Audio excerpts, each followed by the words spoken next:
po ang aking kahoy na dragon. Yun. Kitang-kita na yung dragon. Pero ito po ay sinukuang kahoy yan. May cruces. Kambal pati yan. Tapos tingnan nyo ang gilid niya. Diba? Dragon na dragon. Yan ang kakaibang dragon. Lapitan natin.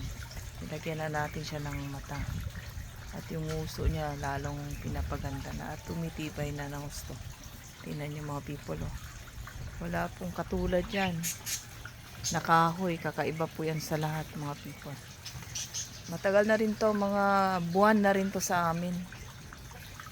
Oh, ang ganda na pagkaano. Oh, diba? Tada. Alright. Diba?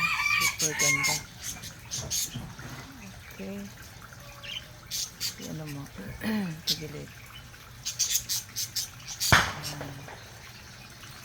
O, diba? Napakaganda na ating dragon. Okay.